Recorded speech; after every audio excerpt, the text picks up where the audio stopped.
It's funny you use the analogy of a dog, pit bull.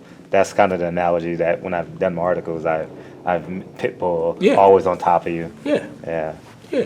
And Keith know it's coming. You know, I seen his little video. He said Shawn Porter gonna be coming at me. He gonna come at me again. He ain't gonna stop me. Then he gonna feint at me. He gonna come at me again. Keith got all animated about it. And man, get up off the beach. Stay away from the beach, unless you're doing beach workouts. If he sees this, you have a not that you're afraid, but do you think that might even wake him up more hearing you talk like that? That might make him react a little different or get an even bigger fire under him at all? I don't care. I don't think you know what? I go way back with that kid, and I understand as much as I can understand about him that I don't understand shit about him, okay? And he likes it that way. But if what I'm reading or what I've heard is true, you know, I'm somewhat concerned that, you know, you might, I don't know, re-injure yourself or something. I don't know. Come on, man. Let's get this done. Let's get this fight. Because we can't take another setback here. We can't, you know, we can't miss June 25th. They got to put somebody else in there. So you're forcing his hand, basically. You want to force his hand to make sure he shows up June 25th, 8:30. Well, I didn't like reading that he wasn't sparring because he needed some clearance. That didn't sit well with me. I wanted to read that he's been getting some rounds in. He's feeling good. You know, because I want the kid to be healthy and no reason not to be there on fight night. So, how do you go without overtraining, just with all the negotiating taking so long and then him getting injured in the car accident? How do you go without making sure you overtraining is a myth. It's a myth. It really is. When you lifting weights and your arms get to fatigue, you say, okay, that's enough. I went to the fatigue. Okay, that's enough. Well, the next day, Dante, you don't go back and work the arms again. Yeah, exactly. You work on something That's stupid. You know what I mean? So if you're running and you do a long distance run the next day, okay, let's work on our legs again. Why are we working on our legs today? Yeah. I mean, everybody knows that. So that would be overtraining, but that's stupid on anybody's behalf to continue to do that. Same thing if you were sparring. Okay, let's say we did hard rounds today with Shane. Guess what we're not doing tomorrow? We're not sparring hard rounds tomorrow. As a matter of fact, Sunday and Monday will be both rest days away from sparring. Then we'll come back and we'll spar Tuesday. And I will watch my guy and see how he's moving and see if he's looking sharp and see if his energy level is there and everything that I want to see. And if it's not, then I'll pull him to the side and say, okay, we're just going to do this many rounds today or whatever. That's why I pulled Shane over and said, how you feeling, Shane? How many rounds you want to go today? He said, I think I got 6. And he was right on that. But what he's got to do is he's got to build from that. He got to keep going. We already there. We already, you know what I'm saying? When we come back from whatever this is you guys call or when you call it a camp, when we come into that, our first, no, honestly, because I don't get it. But you know what I mean? I don't get it. I really don't. I don't get that. You go to work every day, 40 hours a week. We got to go to work. You know what I mean? So. No, but that's the boxing lifestyle. They do that. They just go out and act like they're already at that level where they don't need to train anymore until there's a fight. I don't get that. But when we come back, we do 12 hard rounds on the track. We do that first week, that first day. We do 12 hard rounds on the bag.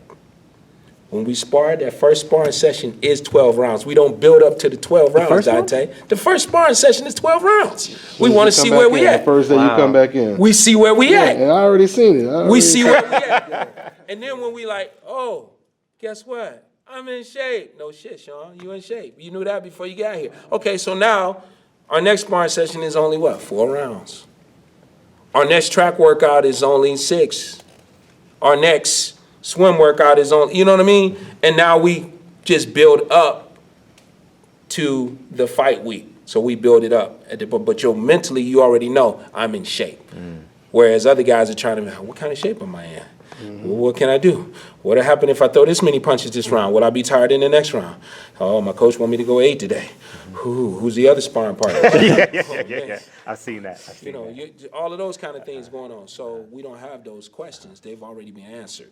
But they were answered years ago. So we never had that. So how satisfying is it, just to piggyback off what you said about conditioning, that you two are about to go put on some Italian suits this evening and no one knows that the work you just put in this morning? That's natural. You know what? let me. But it's Saturday. But it's Saturday. Yeah, It's yeah. fight night, though. It's Yeah, it literally is. fight night. But- 20,000 people are going to be out in and outside the arena. 20,000 people are preparing to fight. Only 2 people are fighting, and yet I know there's about probably 50 to 100 fighters in Vegas right now, and nobody worked today. no one worked today. Nobody And that's worked what today. I'm saying. They take the weekends off. Whenever it's a fight, come to Vegas. Everybody take the weekend off. Good point. We used to try to get sparring on the week. Everybody Can't get no work. You can't. You Y'all know the only ones it. You working. you probably getting your son ready for something. You can't get no work. Yeah. You know what? That's the reward for putting that kind of work in. That you can do that kind of thing. You know what I mean? That you can do that, and you can go and have a good time like that. And so, I surround myself like these guys right here and this young man over here. They're a lot like Shawn. And so I can mold them and help them and lead them and guide the father. Hold up, Dad, I already been through that kind of stuff. I know what's going to happen. Guess what?